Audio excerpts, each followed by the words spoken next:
આ civil hospital અને security કોઈ માણસને અંદર જવા નથી દેતા. પેલો દાખલો એવો બન્યો મને એવું લાગે કે ગાડીમાંથી ને ટેપ અને મોબાઈલનું ચાર્જિંગ ચોરી ગયા અહીંથી સિક્યુરિટી કોઈને અંદર જવા નથી દેતા આ વિસ્તારમાંથી નથી. આ પેલો દાખલો હતો. આ ગાડીમાંથી ટેપ અને ચાર્જિંગનો વાયર જે આવે ને એ ચોરી ગયા આ ગાડીમાંથી.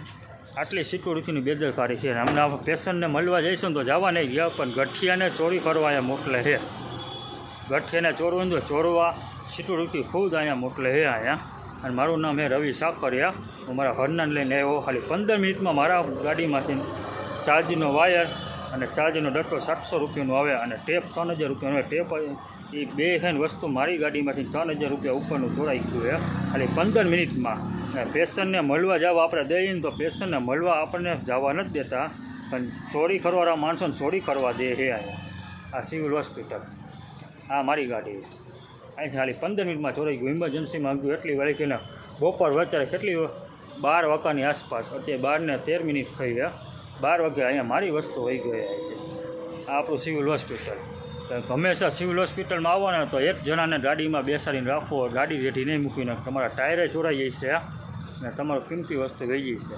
કપડાં રહેવા નથી દેતા અહીંયા.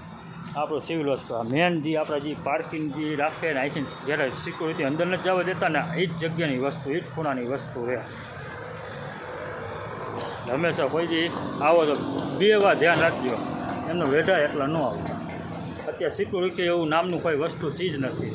હમણાં તમે કહીશો ને પેશન્ટને મળવા જવું એટલે મળવા નહીં જવા દે, પણ એમ ગઠિયા એમ કહીશે ચોરી કરવી એટલે ગઠિયાને ચોરી કરવા દઈશે, પણ પેશન્ટને મળવા નહીં જવા દે. ગમે ક્યારે આવો તો બીજી વાર ધ્યાન રાખવું. અહીંયા 7 વાર વિચારીને અહીંયા આવું, એમને ન આવું. અને ગાડી રેડી તો મૂકવી જ નહીં ને ટાયરે વહી ગઈ છે. અને રિક્ષાના ટાયર વહી ગયા, રિક્ષાએ ચોરાઈ ગયેલી હોય છે.